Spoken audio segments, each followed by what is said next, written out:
Todos acharam? Provérbios 8, versículo 10. A palavra de Deus nos diz assim: Torre forte é o nome do Senhor, a ela correrá o justo e estará em alto refúgio. Os bens do rico são a sua cidade forte, e como uma alta muralha na sua imaginação. Pai, eu quero te louvar pela leitura da tua palavra. Rogo a ti, Pai, que o Senhor nos traga a aplicação correta que o Senhor quer trazer para a tua congregação. Aleluia, Jesus. Para a minha vida nessa tarde, Pai. Aleluia. Nós oramos a ti, que o teu Espírito ministre. Aleluia, glória a Deus. Que o teu servo seja simplesmente uma ferramenta em tuas mãos, que toda oposição, uma autoridade que é uma aleluia, glória a Jesus. Toda glória seja somente tua, em nome de Jesus. Amém. Glória a Deus. Irmãos, eu estava perguntando a Deus esses dias o que Ele queria que eu compartilhasse com vocês, e confesso que não vinha nada. Eu estava lá com uma nota, um bloquinho, uma folhinha com a anotação de alguns textos bíblicos que tinham ardido no meu coração nos últimos tempos, e projetos de esboço, algumas pequenas anotações. E eu olhei para aquilo e eu perguntei: Senhor, é isso que o Senhor quer falar com os meus irmãos? Qual é esse, Senhor? Eu não via nada. E aí eu abria os textos bíblicos, olhava as anotações que eu tinha feito, e o Senhor não confirmava nada. E aí eu falei: tá bom, Senhor, entendi. Aí eu fui para o joelho ontem, início da noite. Eu falei: Pai, liguei meu coração, eu falei: o Senhor sabe que eu não tenho que pregar amanhã. O Senhor sabe que o Senhor não falou comigo o que o Senhor quer falar para nós irmãos. Por isso eu te peço desesperadamente, mas esperando, confiando, dependendo do Espírito Santo, que eu sei que o Senhor vai falar, que o Senhor não vai deixar o teu povo sem a palavra. O que o Senhor quer falar conosco amanhã? E aí é interessante que eu orei ali, me rasguei diante do Senhor, e o Senhor falou assim comigo: abra a Bíblia em Provérbios no dia de amanhã. Aí eu abri, comecei a ler. Aí primeiro li o capítulo 17. Que bênção, olha, já vai sair uma mensagem daqui. E aí fui, vários. Que bênção. E aí quando eu cheguei no versículo 10, o Espírito Santo falou: é isso. E aí em cima disso é que o Senhor quer nos trazer a mensagem nesse dia, irmãos. Interessante porque nós vemos aqui nesse texto dentro de um contexto que talvez não tenha muito sentido, apesar de que não, porque nós vemos ali a oposição entre aquele que é sábio, busca a sabedoria, e o tolo. Nós vemos esse ensinamento sobre a torre forte ser o nome do Senhor. E mais do que o nome do Senhor ser uma torre forte, é a palavra dizer que o justo para essa torre forte, ele vai correr. E quando ele correr a essa torre forte, nessa torre forte, ele estaria seguro. Eu não sei qual versão da Bíblia você está usando, qual tradução, qual versão, mas se nós formos buscar no original, nós vemos que o texto que mais se aproxima daquilo que o original fala é esse que eu acabei de ler com você. Torre forte é o nome do Senhor. A ela correrá o justo e estará em alto refúgio. Na Almeida Revista Atualizada, por exemplo, ao invés de dizer que a ela correrá o justo, diz que o justo vai ser acolhido por ela, né? É o que está dizendo. Só que o termo lá não é acolher. O termo lá é literalmente correr. Não é que o justo vai ser acolhido pela torre forte. Isso é uma consequência, porque ele vai estar no refúgio. Mas ele vai correr para ela. É diferente. Uma coisa é você chegar para ser acolhido. Outra coisa é você correr para que, na expectativa, na convicção de que você vai ser protegido, você vai estar num alto refúgio.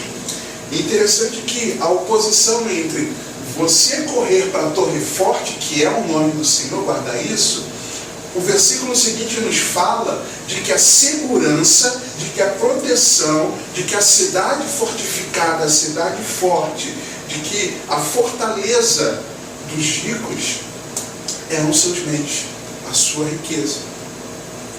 Interessante a gente enxergar que eles colocam, o texto nos mostra aqui, que eles colocam a sua confiança, da sua segurança, da sua expectativa naquilo que é transitório, naquilo que vai passar, naquilo que é o ter, e não naquilo que é o ser, que a vida cristã nos ensina dia após dia, que a palavra de Deus nos orienta, nos ensina, nos exorta a nós vermos isso.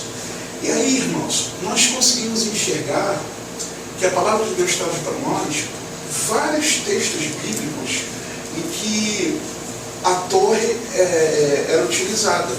A torre como um elemento de vigilância, seja numa propriedade rural, onde você tinha ali a sua plantação, ou seja nos seus currais, ali para você vigiando o seu gado, auxiliando no pastoreio, auxiliando essa atividade agropecuária, mas também nós vemos as torres como vigilância de uma cidade, por exemplo, uma cidade fortificada, muralha, com a torre alta ali.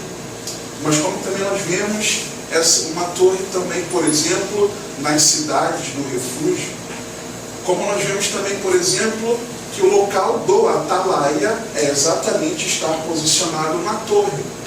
Então, a Bíblia nos mostra vários exemplos de como a torre, ela tinha o seu papel na história dos personagens. Nós vemos isso muito claramente. A Bíblia nos mostra isso. Só que uma certa torre, em particular, ela me chamou muito a atenção. Eu pensando nisso ontem, e eu me lembrei exatamente de Gênesis. Eu pedi que você abra, por favor, Gênesis no capítulo 11. Depois nós vamos retornar aqui para Provérbios. Se você continuar com o seu dedinho aí, vai ser benção. Uma torre que foi bem peculiar e nos remete a uma unificação que se aproxima dos dias atuais. Interessante que nós estávamos na aula, o irmão Cleiton, o evangelista Cleiton, compartilhando no final da aula como aquele ensinamento de Gálatas no capítulo 4 tem total relevância para os nossos dias, e que o povo parece que está um pouco inebriado pelo que tem acontecido, desperto, aborrecido, e de volta aos rudimentos pobres e fracos. E nós vemos aqui uma torre, a torre conhecida, a Torre de Babel, chamada Torre de Babel por nós, em que naquela torre nós vemos elementos de muita proximidade com o que nós temos visto do que se aproxima ali. Porque na verdade essa torre, ela é um tipo daquilo que vai acontecer nos últimos dias, de um governo único, onde nós teremos moeda única, onde nós teremos religião única, ou ausência dela, onde nós teremos cultura única, onde nós teremos exército único, onde nós teremos uma série de questões da sociedade única. Gênesis 11:1 diz assim a palavra de Deus: e era toda a terra de uma mesma língua, de uma mesma fala. E aconteceu que, partindo eles do Oriente, acharam um vale na terra de Sinar, e habitaram ali. E disseram uns aos outros: eia, faz façamos tijolos e queimemo-los bem. E foi-lhes o tijolo por pedra e o betume por cal. E disseram: eia, edifiquemos nós uma cidade e uma torre cujo cume toque nos céus, e façamos-nos um nome para que não sejamos espalhados sobre a face de toda a terra. Uma pausa aí, irmãos. O que acontece? O texto está nos dizendo primeiro o seguinte. Primeiro eles falaram assim, versículo 3. Eia, façamos tijolos e queimemos. Em nenhum momento o texto fala, no versículo 3, olha, vamos preparar tijolos, fabricar tijolos, para que esses tijolos sejam usados numa construção. A impressão que dá o texto é tipo assim, vamos construir os tijolos, fabricar os tijolos, depois a gente vê o que vai fazer. Essa é a impressão que dá. Na verdade, claro que no coração de Nimrod, por exemplo, com certeza isso já estava lá enraizado. Mas não era talvez a percepção de todos, do coletivo, porque nós vemos aqui, disseram uns aos outros, não é que um determinou, deu a ordem, mas uns aos outros foram falando, poxa, a gente podia fazer um tijolo, fazer outro, vamos fazer isso, vamos pegar esse tijolo, vamos queimar, e vamos colocar por pedra, e o betume por cal, e vamos fazer assim, vamos. É como se nos dias atuais, as pessoas desapercebidas, mas umas às outras, ao redor do mundo, elas falam assim, puxa, vamos implementar a tecnologia 5G, vai ser muito bom porque vai aumentar a velocidade, vai trazer uma maior mobilidade de objetos, disso, até você vai poder, olha, vamos passar a utilizar determinada tecnologia, vamos agir dessa forma, porque vai ser bom para todo mundo, sem elas se aperceberem do plano total, do todo. Elas de olho simplesmente naquela parte, no tijolo preparado, mas não com a maldade ainda, todos sem a maldade ainda, daquilo que seria feito com aquele material. E muitas pessoas hoje em dia têm sido muito entusiastas das coisas que se aproximam, como se fosse algo tudo maravilhoso. Elas enxergam a parte, mas sim a visão daquilo que a palavra de Deus nos revela, para eles é maravilhoso, sem enxergar o todo. Mas quando nós, avisados pela palavra, começamos a enxergar um tijolo aqui, outro tijolo ali, mais outro tijolo aqui, mais outro ali, quando a gente vê o cimento, quando a gente vê as ferramentas, isso aí, quando a gente começa a ver que determinado lugar tem uma planta baixa, falei, opa, vamos construir alguma coisa. E aí de repente a gente começa a olhar mais alguma coisa, mais outra, falei, peraí, esse povo vai edificar uma cidade e uma torre cujo cume toque nos céus. Eles estão loucos, olha o que eles vão fazer. Só que nem todos no primeiro momento estão apercebidos disso e se lançam para colaborar para fazer. Só que depois que você começa a construir o tijolo, depois que você começa a preparar o tijolo, pô, tem minha atuação aí, eu já uso isso, eu já assimilei isso para a minha vida. E quando eles vão assimilando uma série de outras coisas, e aí de repente a sociedade vai chegar e falar, vem cá, vamos edificar uma cidade e uma torre cujo cume toque nos céus, e vamos fazer um nome para que não sejamos espalhados sobre a face de toda a terra. A humanidade está perdida do jeito que está. Nós precisamos nos unir. Já que nós avançamos nessa esfera aqui, já que nós avançamos nisso aqui, já que nós chegamos à frente nessas questões, vamos aproveitar e fazer logo isso? Vamos construir um governo único, mundial? Vamos embora, vai ser bom, está precisando disso mesmo. É isso que está faltando para poder unir. Chega de ficar dividido. E aí o que eles vão fazer? Exatamente isso aqui. É isso que está acontecendo nos dias de hoje. Essa torre maldita, ali de Gênesis 11, ela tipifica a torre maldita que está sendo construída, irmãos, a passos largos, para que nós tenhamos o cumprimento da palavra de Deus. É o que está acontecendo. Só que no versículo 5 a Bíblia nos mostra que então desceu o Senhor para ver a cidade e a torre que os filhos dos homens edificavam. E o Senhor disse: eis que o povo é um, e todos têm uma mesma língua.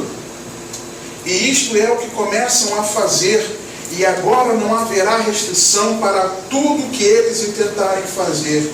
Eia, desçamos e confundamos.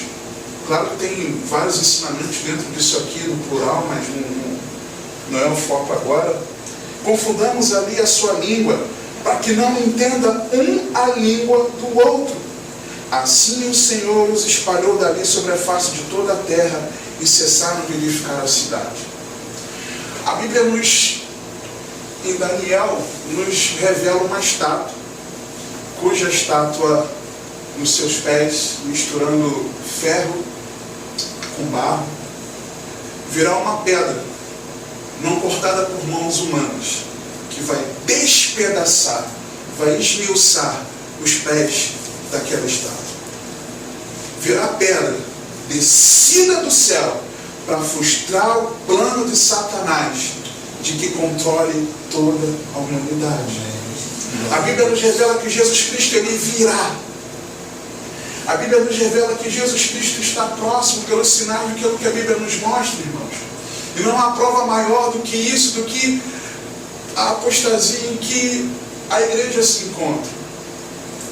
Eu fico vendo alguns irmãos numa expectativa que eu não enxergo, existe uma divergência nisso, de um avivamento da igreja preparando para a colheita. Me mostra isso na palavra de Deus que eu não consigo enxergar, irmãos. Eu creio sim que Deus ele vai despertando seus filhos, Deus vai despertando os seus servos, para que esses servos desejosos de viver a palavra de Deus, de viver o Evangelho de forma simples, de forma genuína, esses servos de Deus desejosos assim, que se quebrantam diante de Deus, esses sim serão revestidos e cheios do poder de Deus nos últimos dias. Esses sim avivados na palavra, numa vida de oração, cheios do Espírito Santo. Esses sim, esses eu consigo enxergar. Então eu vejo que essa torre construída, edificada ali, que a gente denomina de Torre de Babel, existe uma total relação com a torre que tem sido edificada nesse mundo que jaz no maligno. Só que não somente uma torre construída no coletivo, mas muitas das vezes uma torre construída, irmãos, no nosso individual, no nosso particular. Por quê? A Bíblia mostra para a gente, voltando para Provérbios 18, a palavra de Deus nos mostra que os bens do rico, versículo 11, os bens do rico são a sua cidade forte, e como uma alta muralha na sua imaginação. Talvez muitas pessoas tenham edificado cidades fortes, fortalezas, com o intuito de buscar a sua segurança pessoal, às vezes da sua família, às vezes de um grupo maior, mas como o mundo anda muito egoísta, primariamente por si mesmo, onde muitos têm depositado a sua confiança, a sua segurança naquilo onde não deveria ser depositado.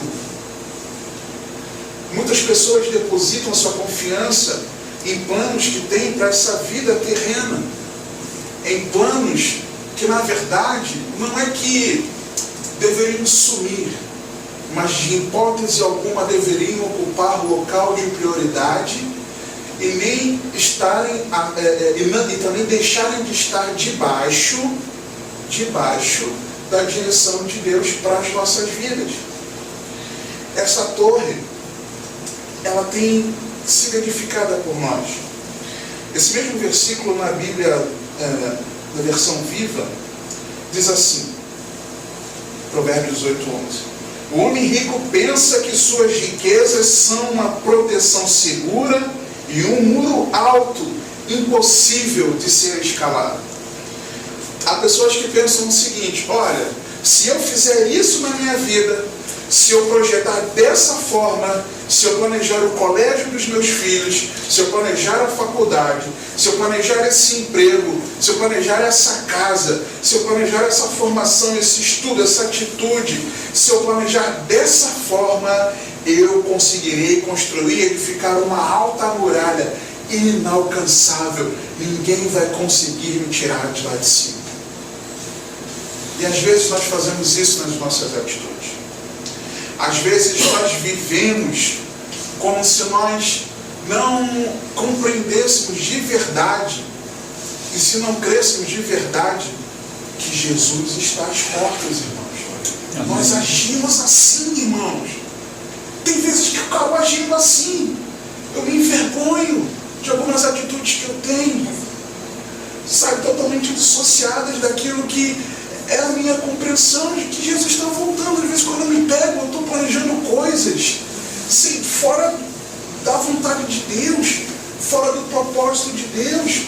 E se eu não soubesse que Jesus está às portas, se alguém de fora me olhando, ele acha que Jesus não vai voltar por agora, vai demorar décadas, porque na prática, muitas vezes, são atitudes que nós tomamos, irmãos. Será que nós estamos congregando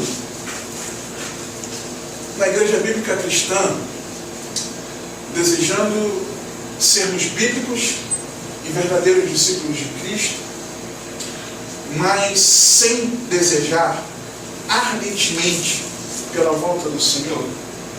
Hebreus capítulo 6 nos revela algo fatídico, irmãos. Jesus, ele só vai buscar aquele que desejar ardentemente a sua volta. Aleluia. Isso é muito sério. Aleluia. E às vezes nós temos edificado torres ao nosso redor, torres fortes, cidades fortes, com essa expectativa equivocada, irmãos. Mas olha o que a Bíblia de Deus, a palavra de Deus diz. A Bíblia nos mostra, versículo 10, na versão revista atualizada: torre forte é o nome do Senhor, a qual o justo se acolhe. Vou fazer uso agora dessa versão. E está seguro. Porque se nós corrermos para o Senhor como nosso alto refúgio, nós seremos acolhidos por Ele e verdadeiramente nós estaremos, seguros. Na Bíblia viva esse mesmo versículo: o Senhor é uma fortaleza segura, nele os justos encontrarão proteção e segurança. A proteção e segurança para mim e para a sua vida, não importa o que acontecer, é nós estarmos refugiados na nossa torre forte que é o Senhor. Essa é a nossa proteção e a nossa segurança, amados. O Senhor protege não apenas pela força, mas também pela altura. A Bíblia mostra aqui no versículo 10, na Almeida Corrigida e Fiel, no final do versículo 10, e estará em alto refúgio. Só que esse alto refúgio, ok, ele é alto. Só que nós vemos que essa torre, que é o alto refúgio, ela é forte. Então, na verdade, o nosso refúgio é um refúgio no Senhor, não somente na força. Quando nós colocamos o Senhor diante de nós, quando nós permitimos que o Senhor esteja à nossa frente, nos conduzindo, amados, não importa o que aconteça, ainda que sejam coisas ruins para as nossas vidas, louvado seja Deus pela sua vida.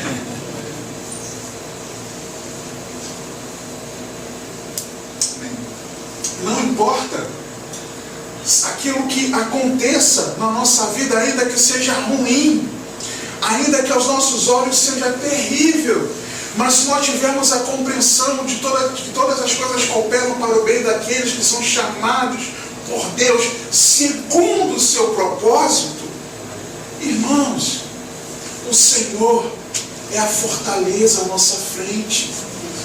Não importa o que aconteça, O Senhor é a nossa força. O Senhor estará diante de nós, nos protegendo. Estaremos guardados no Senhor. Mas também, não é só força. O Senhor é o nosso refúgio na altura. Na Torre Forte, imagina um prédio muito alto. Imagina um prédio de um arranha-céu de, sei lá, centenas de andares, se não me engano existe. Centenas de andares. Lá no alto, lá no alto. Imagina que não tem elevador. Imagina que não tem avião. Imagina que não tem helicóptero. Que não tem nada nem ninguém que consiga chegar ao Altíssimo. Se nós estivermos escondidos no Altíssimo, aquele que é o alto refúgio, nada poderá nos alcançar e separar do seu amor, irmão. Quando nós estivermos no nosso alto refúgio também.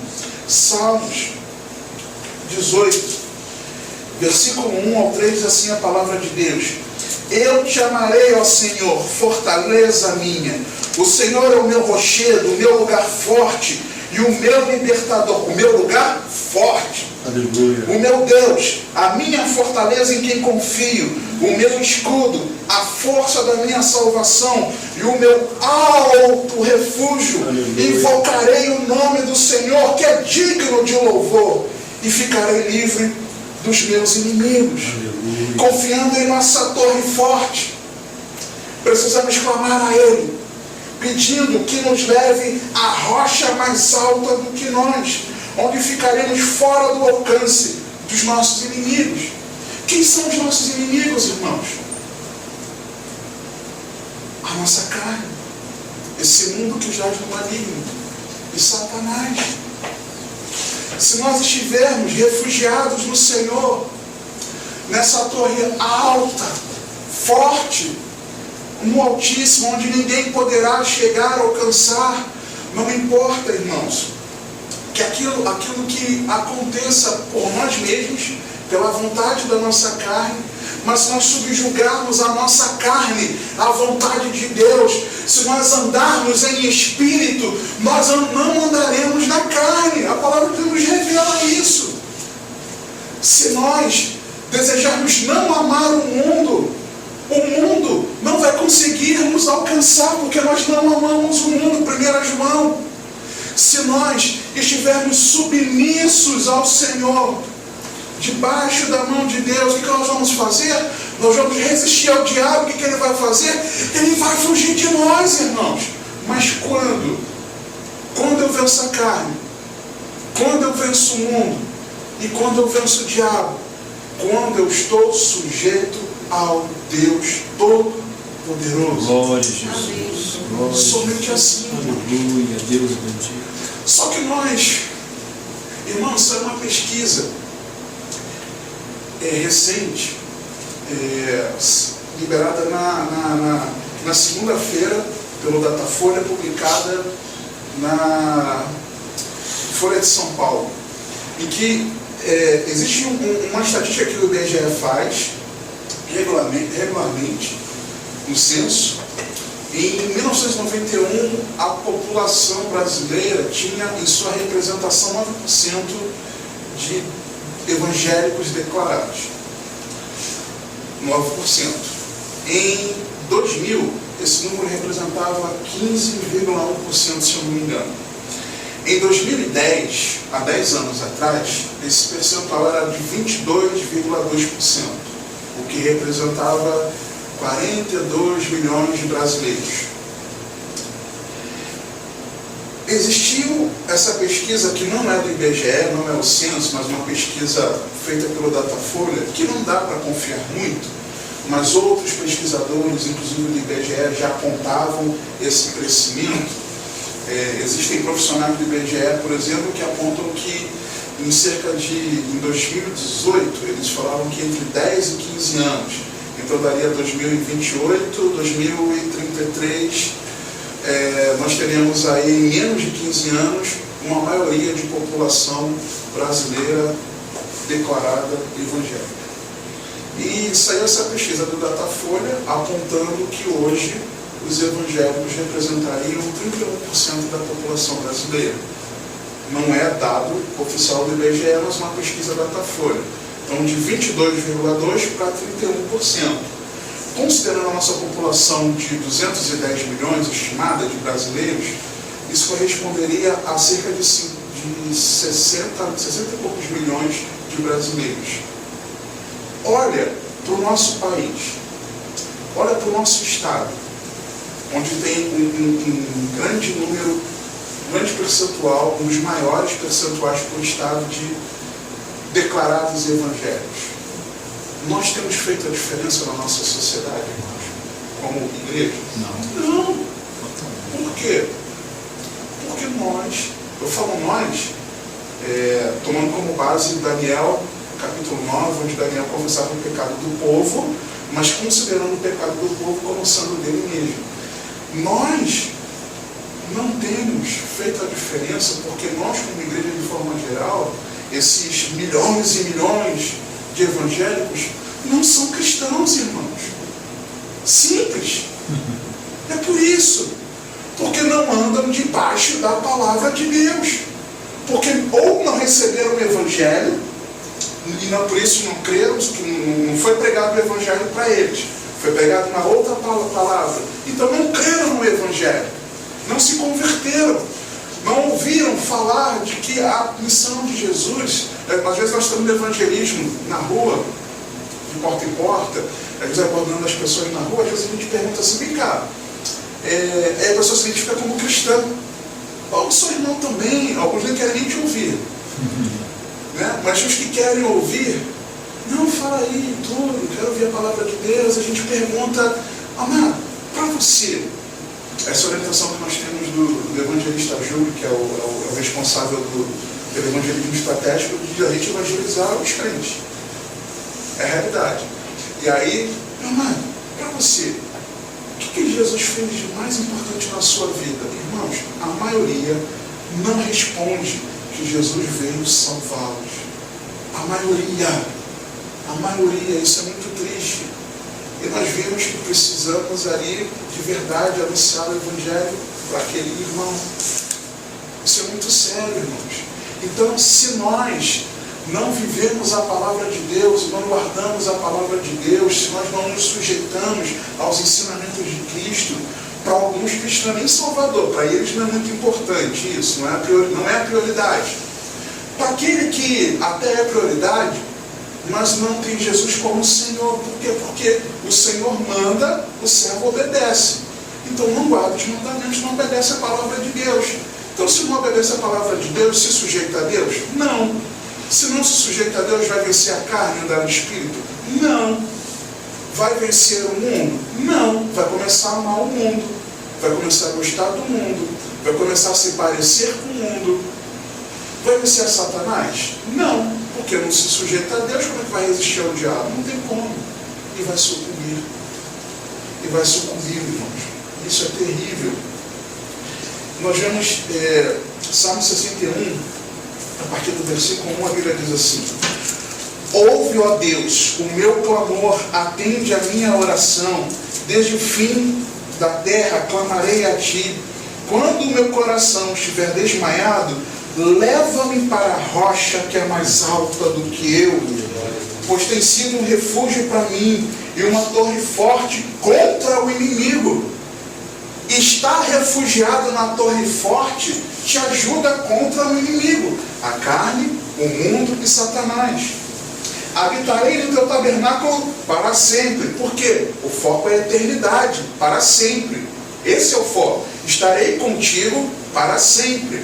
Foco na eternidade. Jesus vai voltar. Abrigar-me-ei no esconderijo das tuas asas. Leva-me para a rocha que é mais alta que eu. Qual é a rocha, irmãos, que é mais alta do que nós? Qual é a rocha, irmãos? É o poderoso nosso Senhor e Salvador Jesus Cristo. Nós precisamos estar refugiados em Jesus Cristo. Nós precisamos clamar ao Senhor para que Ele nos leve à rocha mais alta do que nós, Jesus Cristo, nosso Senhor. Nós precisamos estar em Cristo, irmão. Aleluia. Só que o texto fala, torre forte é o nome do Senhor. E aí o nome do Senhor? Interessante, irmãos, que Gênesis 4:26 nos mostra que e a Sete também nasceu um filho e chamou o seu nome Enos. Então se começou a invocar o nome do Senhor. Foi ali que o nome do Senhor começou a ser invocado. A Bíblia mostra isso.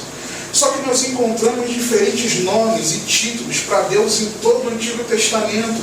O nome do Senhor representa a sua pessoa, a sua atuação, a sua reputação, a sua glória, a sua autoridade e o seu caráter. O nome do Senhor não representa a grafia do nome do Senhor, mas o nome do Senhor representa a sua reputação, a sua atuação, a sua pessoa, a sua glória, a sua autoridade e o seu caráter. Nós vemos, por exemplo, Deus sendo chamado de Elohim, Deus, Adonai, Senhor.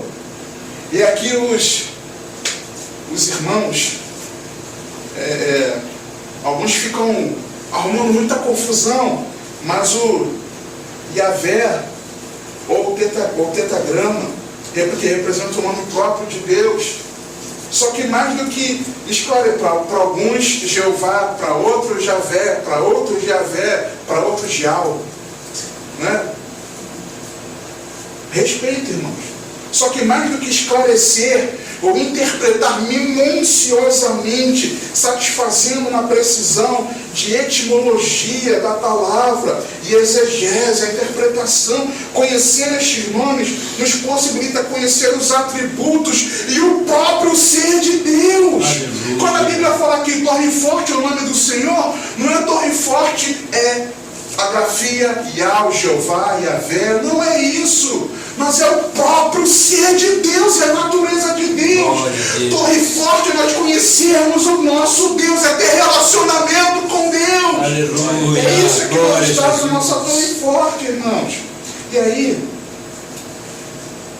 a palavra de Deus nos mostra em Salmo 91, 1 e 2, e depois o 14, que o Senhor livrará quem o ama. Por quê? Porque conhece a sua pessoa. Olha o que a Bíblia diz. Aquele que habita no esconderijo do Altíssimo, lembra do alto refúgio? Amém. A rocha mais alta que eu, a sombra do Onipotente descansará. Direi do Senhor, Ele é o meu Deus, o meu refúgio, a minha fortaleza, e nele confiarei. E pulando para o versículo 14, porquanto tão encarecidamente, aí o Senhor falando, porquanto tão encarecidamente fez o que? Me amou, também o livrarei. Pô-lo-ei em retiro alto, porque conheceu o meu nome. Ah, tá vendo? Conheceu o nome de Deus, é por isso que deve colocar no alto refúgio. É por isso. Não, irmãos, o versículo fala aqui, porquanto tão encarecidamente me amou. Amou um nome, amou uma grafia, ou amou a pessoa de Deus, aleluia, ou amou o ser de Deus, ou amou aquilo que Deus é, quem Deus é. Precisamos ter um relacionamento pessoal com o Senhor, amados. A Bíblia nos mostra, por exemplo, que Ele é o Yahvé Jireh, o Senhor proverá. O Yahvé Nissi, o Senhor é minha bandeira. O Yahvé Shalom, o Senhor é a paz. Yahvé Sabaoth, o Senhor dos exércitos. O Yahvé Makadeshim, o Senhor que vos santifica. O Senhor nos santifica, então o servo de Deus tem que andar em santidade. Aleluia. Yahvé Ra, o Senhor é o meu pastor. Yahvé Tzekenu, o Senhor justiça nossa. O Yahvé é o Molá, o Senhor Deus que retribui, traz recompensa no sentido ruim. Tem recompensa do Senhor no final dos tempos. O Yahvé Naqué, o Senhor que fere. O Yahvé Chamá, o Senhor está ali. O Yahvé Rafá, o Senhor que cura, que sara. A Bíblia também mostra o El Elyon, o Deus Altíssimo. O El Roi, o Deus que vê. O El Olam, o eterno Deus. E o El Shaddai, o Deus Todo-Poderoso. Aleluia. Esse é o nosso Deus. Esses nomes não trazem simplesmente a grafia, mas trazem o caráter, trazem a atuação, trazem a pessoa, os atributos, a natureza, o ser de Deus, irmãos. Só que aí, o Todo-Poderoso El Shaddai. Olha que interessante, irmãos. Jacó, aquele episódio que Jacó ele tem um encontro com o Senhor, e para mim, na minha interpretação, posso estar equivocado, para mim, para alguns era só uma teofania, uma representação de Deus. Mas para mim, posso estar equivocado, é a própria representação do Senhor Jesus Cristo. Para mim. E aí, irmãos, como em outros acontecimentos também no Antigo Testamento, para mim é o Senhor Jesus ali. Como quarto homem da fornalha, para mim era o Senhor Jesus e por aí vai. Só que aí, naquele episódio em que Jacó tem um encontro com o Senhor, e aí Jacó então parte para a luta porque ele queria ser abençoado. Ele sabia que no Senhor ele poderia ser abençoado. E aí o Senhor vira para ele e pergunta: qual é o teu nome? Jacó. Não, agora você não se chama mais Jacó não, você vai se chamar Israel, príncipe do meu povo, que você lutou com Deus, quando o homem venceu. E aí Jacó, não satisfeito, tá bom, Senhor, realmente eu era um enganador, eu era terrível, o Senhor está mudando meu caráter, está me convencendo do pecado, da justiça, do juízo, eu me arrependo. Aí ele vira: quem é você? Quem é o Senhor? Qual é o seu nome? Ele pergunta, irmãos. Ele pergunta. É interessante isso, ele tem a liberdade ali de perguntar qual é o seu nome. O Senhor não fala. Por que você quer saber meu nome? Tipo, não te interessa. Eu perguntei o seu porque eu quis mudar o seu nome. Está perguntando o meu para mim mudar, para me transformar? Né? Não estou colocando palavras na sua boca não. Mas você entende? Ele faz isso. Jacó queria saber o nome do Senhor lá em Gênesis 32, 24 ao 29. Só que ele ficou sem saber. Assim como Moisés também.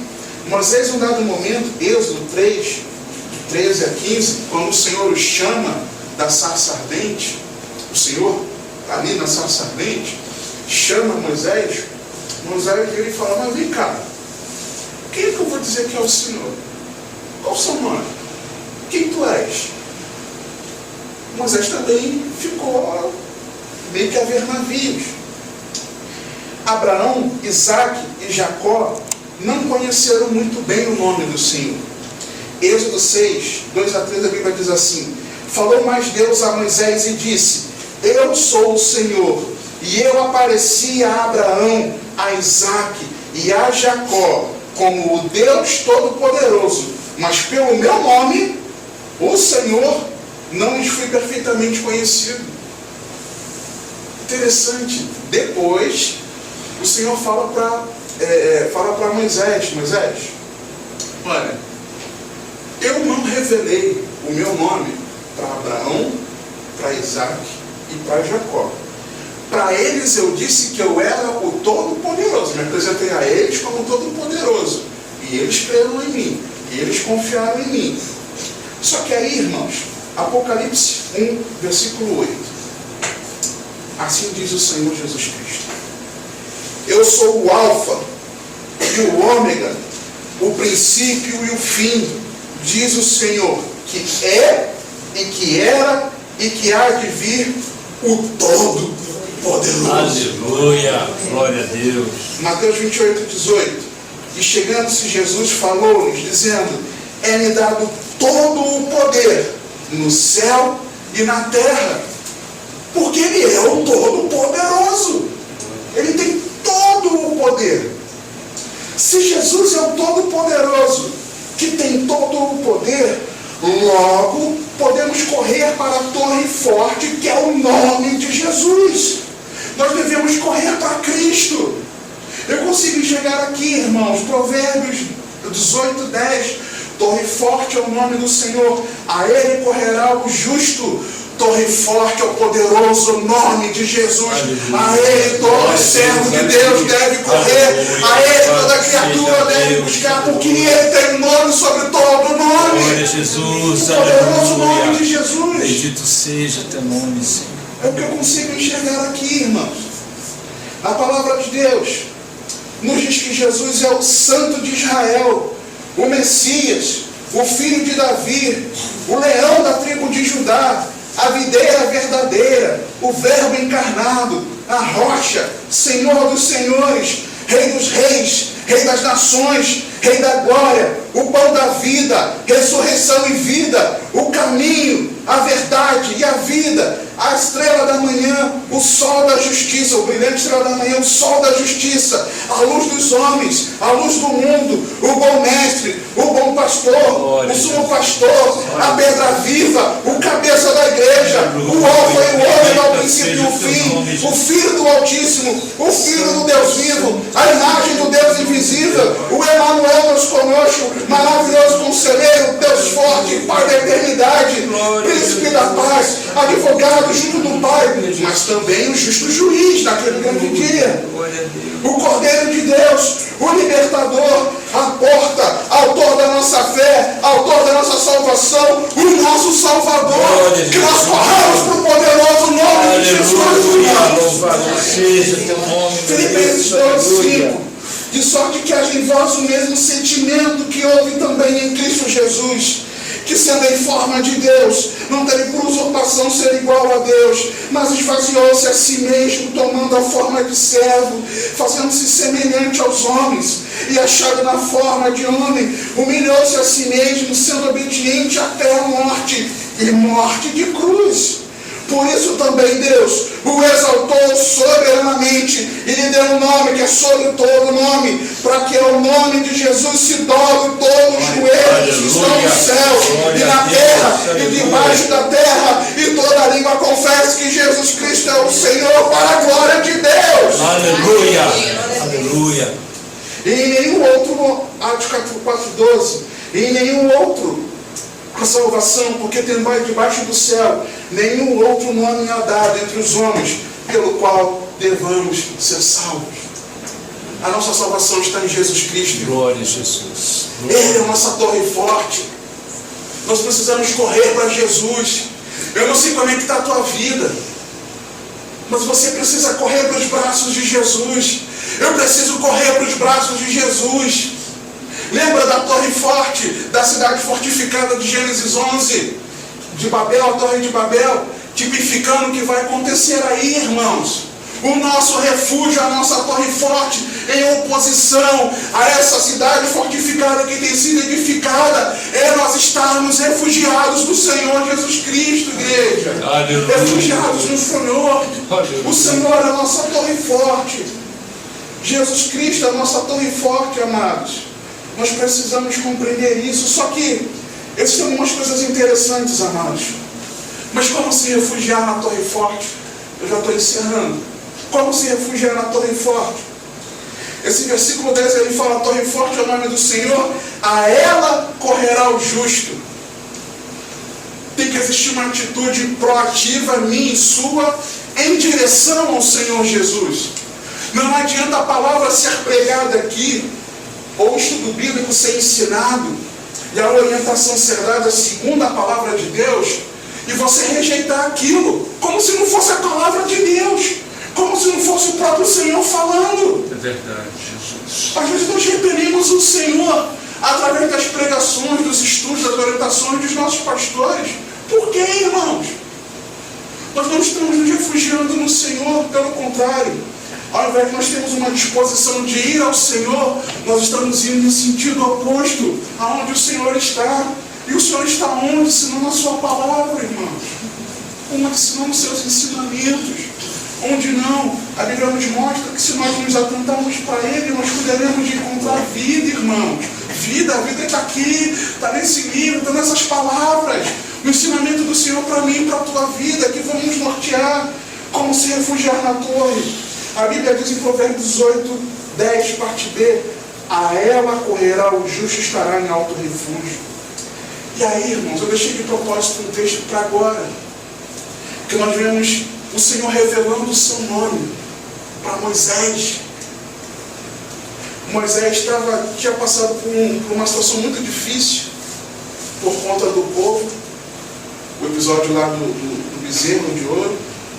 Moisés o Senhor fica chateado, Moisés fica chateado, quebra as tábuas, depois novas tábuas o Senhor escreve, mas o Senhor fala que não iria mais com o povo. Moisés fica aflito, atônito, porque ele sabia que não adiantava nenhum avanço, nenhuma conquista, nada, se não tivesse Deus ali com eles, os guardando, os conduzindo, principalmente a sua presença. Moisés ficou atônito e ele clamou pelo Senhor. Abra comigo Êxodo, por favor, capítulo 34.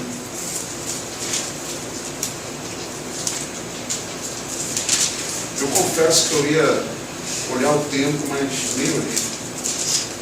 Tranquilo, pastor. Perdoa. Sem problema, tem isso. Olha, irmãos, vamos ler a partir do versículo 33, a partir do versículo 12.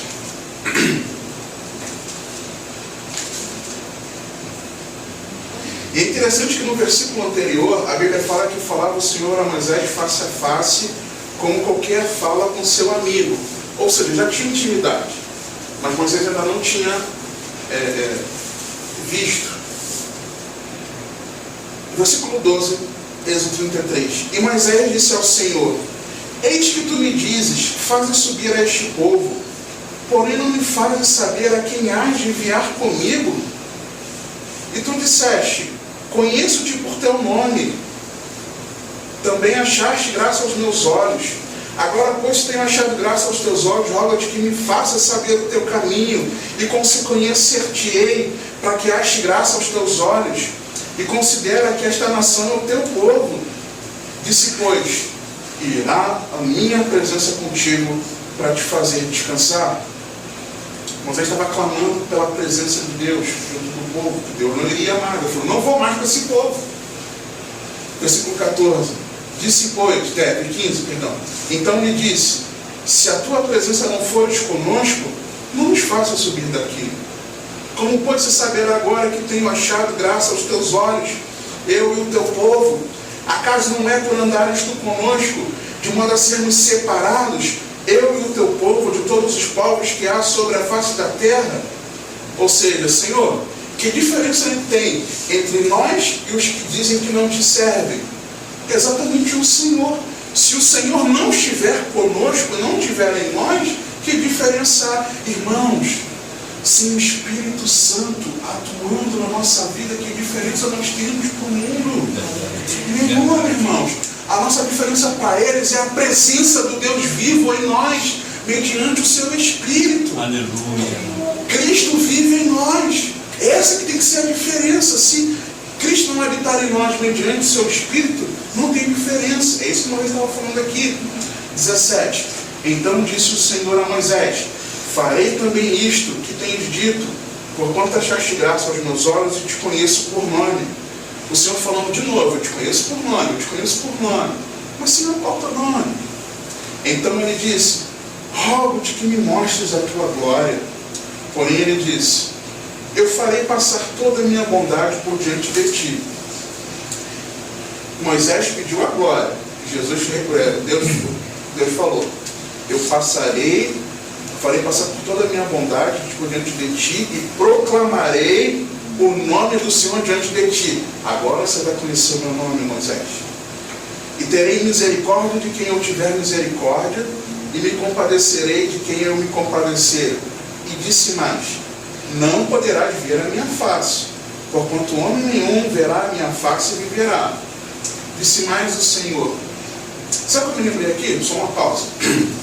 Eu me lembrei de Apocalipse no capítulo 1 e 2, a visão de João de Apocalipse. João era aquele que, o discípulo que tinha maior intimidade com o Senhor, até a ponto de repousar a cabeça sobre o peito de Jesus. Mas quando João viu Jesus na glória, em toda a sua glória, como é que João fez? Caiu como morto diante de Jesus. Se detonou. Né? E aí Jesus chega diante dele e coloca a mão direita sobre ele. Não tenha medo, levanta ele. Aí continua o texto aqui, versículo 21. Disse mais o Senhor: eis aqui um lugar junto a mim, aqui te porás sobre a penha, e acontecerá que quando a minha glória passar, a glória vai passar, mas você não vai. Por-te-ei uma fenda da penha, e te cobrirei com a minha mão até que eu haja passado.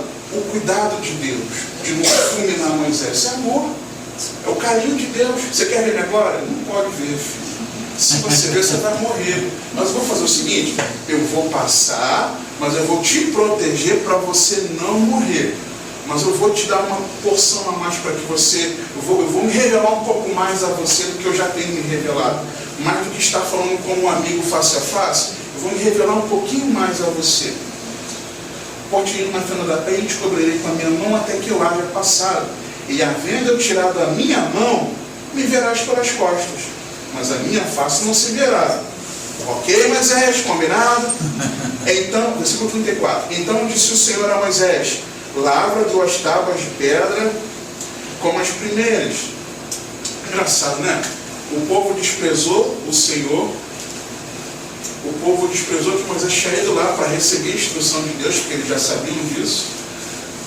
Moisés, com raiva, quebra as tábuas, mas mesmo assim o Senhor persiste em trazer o ensinamento da palavra dele para mim e para você. A gente rejeita o Senhor, rejeita a palavra, mas o Senhor persiste em trazer a palavra para mim e para você. Ele persiste. Lavra 2 tábuas de pedra como as primeiras, e eu escreverei nas tábuas as mesmas palavras que estavam nas primeiras. Não é ensinamento novo não, irmãos. É a mesma. É o fundamento. Não é novidade. É o fundamento. Que estavam nas primeiras tábuas que tu quebraste. E prepara-te para amanhã, para que subas pela manhã ao monte Sinai, e aí põe-te diante de mim no cume do monte. E ninguém suba contigo, e também ninguém apareça em todo o monte, nem ovelhas, nem bois, apacentem de fronte do monte. Cuidado também com o povo, senão o povo ia morrer. Então Moisés lavrou 2 tábuas de pedra como as primeiras, e levantando-se pela manhã de madrugada, subiu ao monte Sinai. Ficou imaginando a expectativa de Moisés. Eu vou ver o Senhor pelas costas. Agora Deus vai passando o fio de mim. Que presença que eu vou. Quero nem imaginar. Imagina a expectativa de Moisés subindo o Sinai ali, irmão. E ele subindo, como o Senhor lhe tinha ordenado. Ele levou as 2 tábuas de pedra nas suas mãos. E o Senhor desceu numa nuvem e se pôs ali junto a ele. E ele proclamou o nome do Senhor. Aleluia. O Senhor revelou o seu nome para Moisés. Passando, pois, o Senhor perante ele, clamou: o Senhor Deus, misericordioso e piedoso, tardio em irar-se, e grande em beneficência e verdade, que guarda a beneficência em milhares, que perdoa a iniquidade e a transgressão e o pecado, que ao culpado não tem por inocente, que visita a iniquidade dos pais sobre os filhos, e sobre os filhos dos filhos, até a 3ª e 4ª geração. O Senhor revelou, o Senhor lembra que o nome não representa a grafia, mas o nome representa as características da pessoa. Então Deus declarou o seu nome, que representava quem ele era. Essas características que nós vamos ver. E no versículo 8, e Moisés apressou-se e inclinou a cabeça. Moisés apressou-se. Ele não foi vagarosamente, ele apressou-se e inclinou a cabeça à terra, adorou e disse: Senhor, se agora tenho achado graça aos teus olhos, vá agora o Senhor no meio de nós, porque este é o povo de dura serviço. Porém, perdoa a nossa iniquidade e o nosso pecado, e torna-nos por tua herança. Amados, nós vemos aqui, lendo esse texto de Êxodo, nós enxergamos que Moisés pediu para conhecer a Deus. Deus prometeu se revelar parcialmente e cumpriu a promessa. Apesar dessa aparição protetiva, que protegia, apareceu, mas protegeu Moisés, essa experiência da revelação de Deus foi poderosa. Quando Moisés conheceu, teve essa experiência de conhecer o nome do Senhor, foi poderoso para ele. De maneira inédita, o nome do Senhor foi proclamado, indicando a natureza de Deus. Nem para Abraão, nem para Isaac e nem para Jacó. Nós vemos isso lá em Êxodo 6. ele se revelou como misericordioso, piedoso, tardio em iras, grande beneficência e verdade.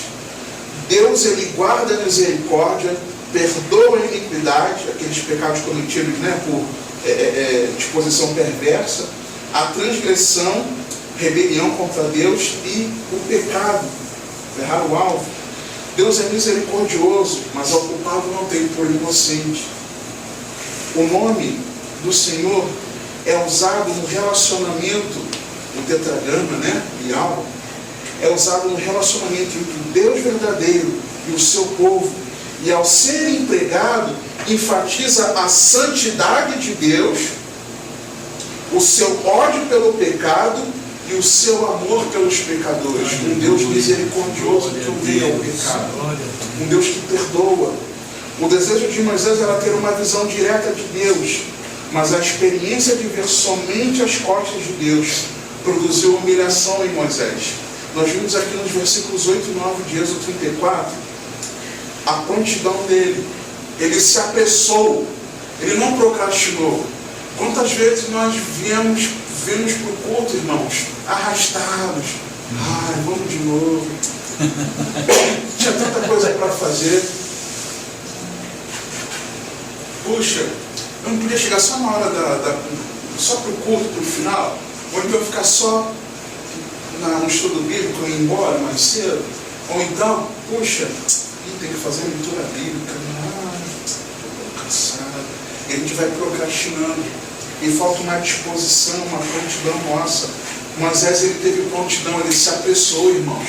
O tempo está se abreviando. Se nós não nos enchermos do Espírito de Deus, se nós não estivermos enraizados no Senhor, irmãos, nós vamos perecer. Irmãos, nós vamos perecer. Igreja, nós vamos perecer. Eu estou me incluindo. Se eu não tiver prontidão nas minhas atitudes em relação ao Senhor, se eu não amar ao Senhor de todo o coração, alma, força e entendimento, se eu não tiver uma prontidão e ficar procrastinando na minha vida espiritual, irmãos, eu vou perecer, eu vou para o inferno. Essa aqui é a verdade, irmãos. Claro, a salvação não está naquilo que nós fazemos. A salvação está em Cristo Jesus, mediante a nossa fé nele. É aí que está a nossa salvação. Mas se nós não queremos ler a Bíblia, se nós não queremos orar, se nós não queremos adorar, cultuar, nós somos de Deus. Entendeu? Você está entendendo isso? Isso é sério, irmão, muito grave. Então nós precisamos vencer a procrastinação, irmãos. Nós devemos ter prontidão. Segundo, nós devemos ter um quebrantamento na altivez. Por quê? Porque Moisés se inclinou a cabeça à terra. Moisés se prostrou, Moisés se quebrantou, ele não foi altivo. Nós precisamos correr à torre forte e nos quebrantar diante dele. É com quebrantamento. Quantas vezes, irmãos, a palavra de Deus vem para nós, aquilo nos fere. O Espírito Santo usa o pregador, usa aquela pessoa, às vezes numa conversa. O Senhor está me falando que Deus tem usado pessoas na conversa e você tem desprezado a voz de Deus. Deus tem falado contigo e você tem desprezado a voz de Deus. E você fica num orgulho, numa soberba, numa altivez e não quebranta teu coração. Esse orgulho vai te levar para o inferno.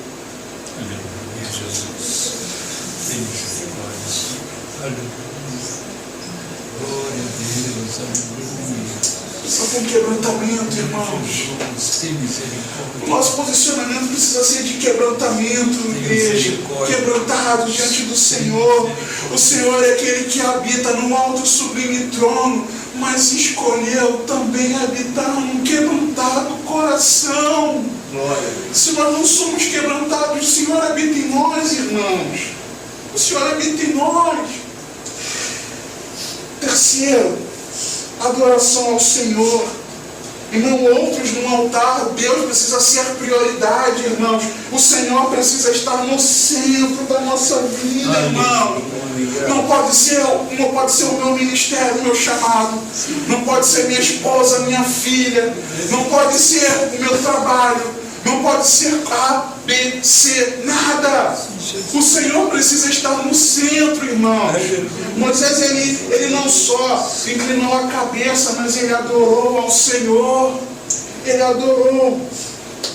Busca pela presença também, irmãos.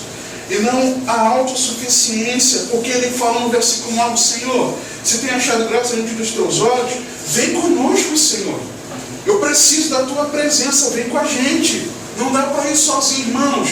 Nós precisamos ser guiados pelo Espírito de Deus. Nós precisamos andar no Espírito. Nós precisamos ser conduzidos pelo Espírito Santo, igreja. Não dá para a gente querer caminhar sem Deus. Se caminhar sem Deus, a gente vai perecer, irmãos. Não tem como. Precisamos buscar pela presença do Espírito Santo em nossas vidas, pelo direcionamento dele, guiados por ele.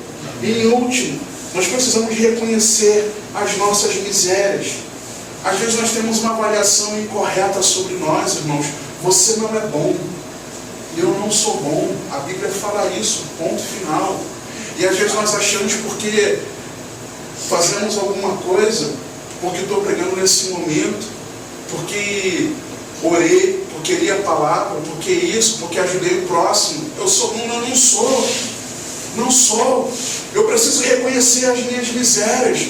Vocês precisam reconhecer as suas misérias. Nós precisamos reconhecer as nossas misérias. Moisés reconheceu, porém, perdoa a nossa, não a iniquidade daquele povo que fez o bezerro de ouro enquanto estava no monte, recebendo do Senhor. Não, perdoa a nossa.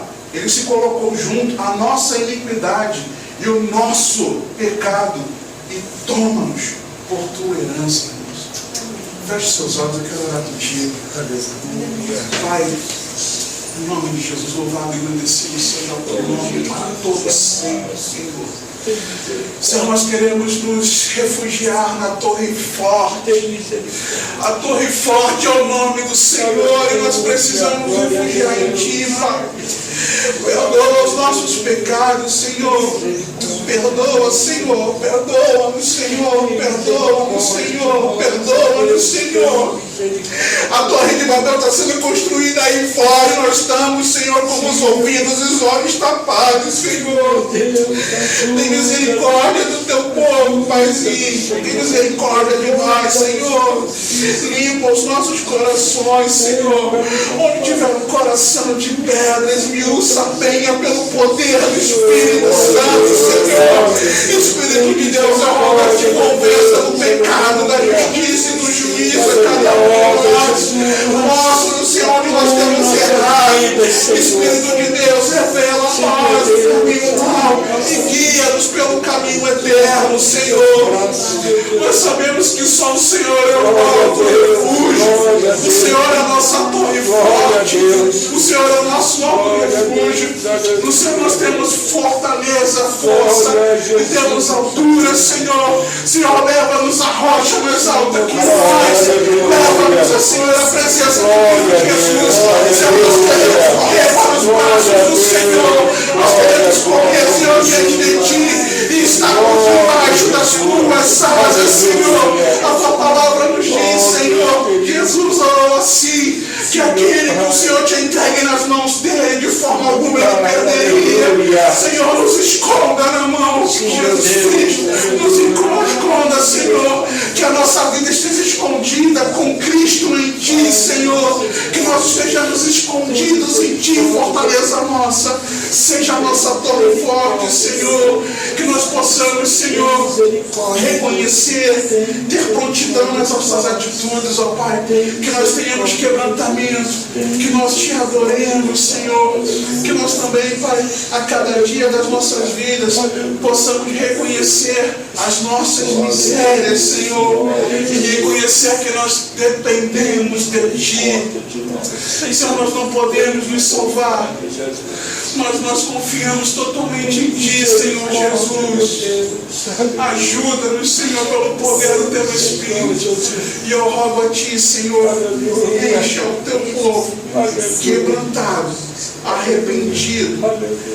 Encha do Teu Santo Espírito, Senhor, para a glória do Teu santo nome, Senhor. Em nome de Jesus. O nome que está sobre todo nome. É que nós oramos, confiando. Amém. Glória a Deus.